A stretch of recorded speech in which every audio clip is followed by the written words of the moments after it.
I sat next to her in class and I asked her for her phone number to be like a study buddy because it was like a really shitty class. I got her email, and then we started talking through email, and then I got her phone number and she started texting me all the time, and she would always say some crazy stuff. And I didn't really pay attention to anything about her. I was just like, whatever. I didn't even think it was like she was ever gonna like me. It was weird. What's crazy stuff? Like, it would just be random. She'd be like, yeah, my dad does meth. Or she's like, I'm living in my car right now, LOL. It's like wild stuff. And I was just like, dude, like, are you okay? I mean, obviously there's been some bad years, but, you know, last year was pretty rough. But this year, off to a good start so far. I'm feeling really positive about it. What happened last year?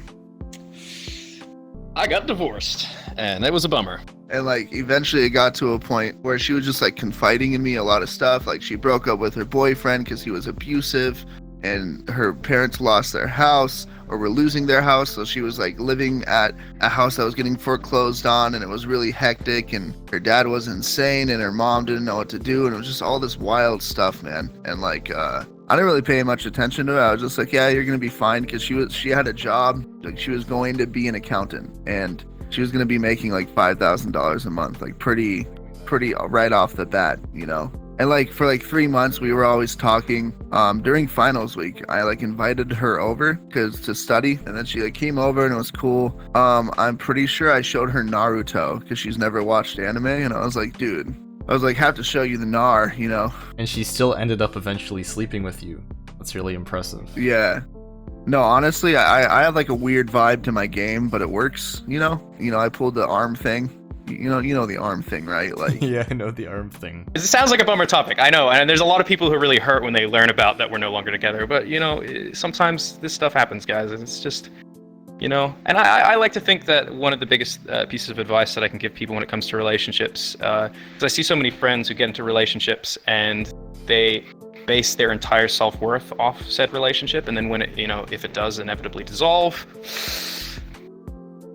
everything goes shit. And it's okay to be sad, but you know, at the same time, if you feel that your everything about your self-esteem comes from being in said relationship, you're going to set yourself up for a lot of pain. So I think you need to love yourself first and foremost, and that's what I always say, you know. And it was cool, you know, we started hanging out more after that. I took her on this really cool date where you get really, really drunk and you paint. It's like a wine palette shop where you get really drunk and then you get to paint like a picture. There's an instructor teaching you how to paint, and they have all the paint for you and all the wine and stuff. So you just get really drunk, and we did that. It was really fun. It started getting weird the moment we started like getting closer like that, you know? She was like, yeah, like I want to sleep over. And then she slept over, but then she left at like 5 a.m. And that kind of tripped me out, you know? I feel like I have this huge issue because I did YouTube for like 2.5 years straight, where like I had no intimacy with any single person on earth. Like I was just always working super hard, and like if I had opportunities to go hang out with people or have a social life, I was like, no, I'm just gonna pay attention to YouTube.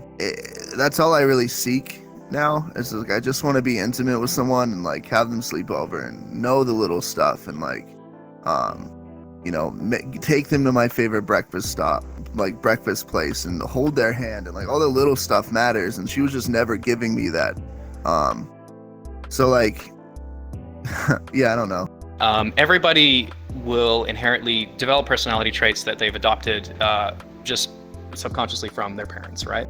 And trying to become self-aware about those inherited personality traits actually does help you move forward as a person and kind of become your own person. My mom is a very type A personality, love her to death, but you know, she's a very go-get-em, very, very in control kind of person. And she was always very much like that. Love her to death, but like she's always very being like she always has to be in control of any situation. Like we tried to play D&D with her, and she was just like, so are you just making this stuff up? Is this actually part of the game? Like she couldn't handle the fact that someone was telling her something was happening, you know? Like that level of like she has to be in control, which is funny, and then she fell asleep. That's like in The Next Generation when Data quotes someone in their own voice. It's like their own voice coming out of the body. I do voice acting on the side. I do voice acting for video games, so it's kind of I love doing voices. Do you ever do your mom in a game with her? Do I ever do my mom in a game? That's disgusting. No. Who is this man? No. Did you bring him? Fast forward like a week or two, we started hanging out a lot more. We hung out like 4 or 5 times in that week.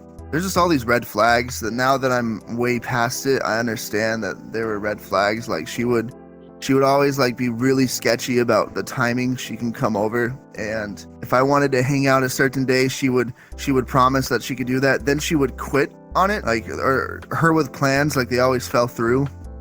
Like we were supposed to hang out New Year's Eve and I got like tickets to a show. It's going to be sick.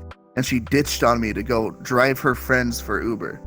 And I thought that was weird, but I was like, whatever, like, that's stupid. Like she was going to be their DD. Did you know her friends? No, she never introduced me to anybody. I didn't know anyone in her life at all. You generally try to look for partners subconsciously that imitate the relationship you saw growing up. You might not even be aware of it, but if you do think about it really deep and hard, you will actually find that there are certain aspects of the relationships you passively seek out that might be a reflection of what you grew up with. Some people might not be able to see it, some people can. And I found that I was a little like, I was a little bit more laid back and like willing to let things be handled by someone else. And, I shouldn't be that way. Like I should take some initiative. And then on top of that, like I found that my mother being a very type A personality, I seek that in people. Like that was something that you passively seek. You're like, okay, well, that's what a relationship's supposed to be like. It's not really like you should really seek what you want, not what you mom. Fuck off. All of January was great. Like we dated, she started working. We started getting on a schedule. We started doing stuff with each other. That was fun. It was cool. She started being a little bit more intimate and she would come over and like sometimes she would stay pretty late, but then she would always leave. Like, there's always weird excuses, dude. Like there was one night where she was like, yeah, like my mom cooked steak for me. I'm like, it's 2 a.m. What are you talking about? She's like, yeah, I have to go home. My mom will freak out if I don't go eat dinner. I'm like, it's 2 a.m. What are you talking about, dude? It was just weird. It was like obviously something was up. And I started like always doubting her, and I would make this joke that she was with her other boyfriend all the time. And I'd be like, oh, you're gonna go hang out with your other boyfriend? And I thought it was like a joke.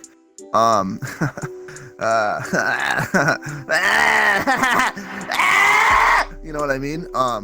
My first relationship didn't end too great. I won't go into that, but to discover I was cheated on, and that was a bummer. But when you're young, like I think I made a lot of mistakes with that relationship, and very much like completely incompatible people, but far too young to tell. Like I feel like when you're younger, you'll just take the first thing that comes along, and you'll be like, oh, this is great. Like someone's actually wants to touch me. This is fantastic. But you don't really look at it as like logically and be like, is this person right for me? You're just kind of excited that someone gives a shit about you. You know what I mean? How did you handle it? Not well. I was young. I was like 19. It wasn't really emotionally mature. Definitely a lot of crying. Definitely, I think I probably punched a wall, and it was like, "Oh, walls are hard. Why did I do that?" It's. I mean, it's not in front of her, obviously, because I don't want to like scare someone. But Come like February 5th, I was actually recording a VRchat video, and everything was good. And she wanted to come over, and she was getting like really sexual with me. She started getting really sexual with me all of a sudden. Like in the last week, she was like super, just like all of a sudden just crazy about it. And that was cool. And that night, she was like texting me all this weird stuff, and then it just stopped. And I'm recording a VRchat video, and I get a phone call, and it's a dude, and he's like, who the hell is this? Who is this? And I'm like, are you Batman? My name's Austin, dude. What's up? And he was like, yeah, Austin. And he hung up.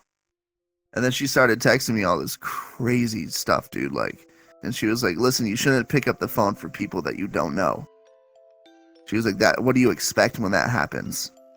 And she started going insane. She started being like, Austin, like, I'm sorry, but I'm not sorry. Like, it's going to be fine. Everything's okay, all right? Don't worry. Just don't pick up the phone. Don't pick up the phone.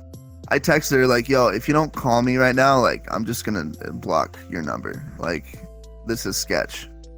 So she called me and she told me like, yeah, I've been living with my boyfriend the entire time we've been dating at her boyfriend's parents' house, which is freaking insane to me. I was just like, whoa. She lied through her teeth for like 3 months, man. She told me that, right? And I was like, all right, well, like, whatever, 5,000 text messages happened between the course of like 3 days. where she didn't sleep and I didn't sleep and I was freaking out. I was really depressed and really sad and I didn't know what the hell to do. And then her boyfriend called me and I was like, dude, like, what did you do New Year's Eve? And he was like, oh yeah, I took her out to eat and like, you know, we like, you know, I was like, have you been having sex the entire time that like I dated her? And he was like, yeah. And I was like, has everything been good? She always told me you were abusive. And he was like, I was abusive in the past, but not as of late. And I was like, all right. And then she started playing like both fields, dude. She would like text me and be like, I'm not talking to him anymore. And then she would text him and be like, I'm not talking to Austin anymore. And like just going insane, dude. And she kept on trying to play both fields while me and him would just like talk about it, right? Definitely not rushing back into any relationships, but you know, I definitely have a good eye for picking up red flags now, you know? I just think it just comes with time and experience. You just start to notice things. Like, one thing I highly recommend, is that if you go to Google and just type in signs I'm in an emotionally abusive relationship, right? And you'll get articles for like 14-year-old girls. Is my boyfriend emotionally abusive? He said he was gonna kill himself if he left me. It's like, yes, you're in an emotionally abusive relationship. If someone says that, you get the fuck out. They're a piece of shit.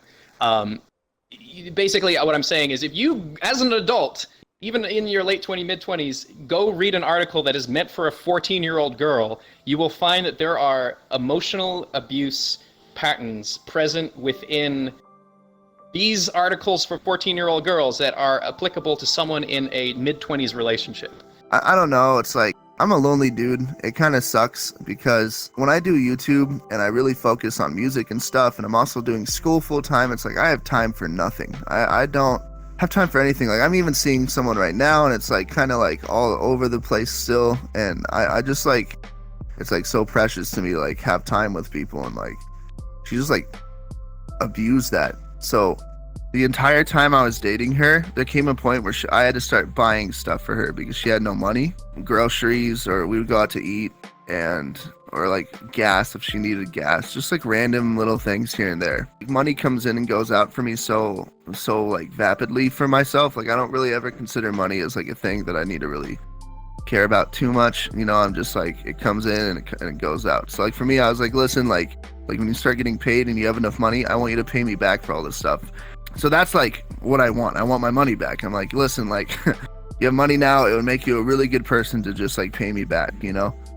Her boyfriend calls me like 5 days ago. For the kids at home, here are some things you should probably look out for to see if you're in an abusive relationship, and you shouldn't take any of this. Humiliating or embarrassing you, constant put-downs, hypercriticism, refusing to communicate, ignoring or excluding you, provocative behavior with other individuals that you might, the person might feel competitive with, use of sarcasm or unpleasant tone of voice, unreasonable jealousy, extreme moodiness, mean jokes, or constantly making fun of you, saying I love you, but, so like conditional love, so that'd be like, I really love you, but you'd look better if you had blank, or you'd look better if you did this, you know? So like that kind of shit. It's like really like negative love. Saying things like, if you don't blank, I will blank. Obviously a good example would be threats of suicide, that kind of stuff. Domination and control. Well, you know, some people are into that. Let's go down. What?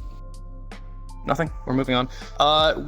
Withdrawal of affection, guilt trips, making everything your fault, isolating you from your friends and family, using money to control, constant calling or texting when you are not with him or her, so essentially just monitoring, threatening to commit suicide if you leave. So like that kind of stuff.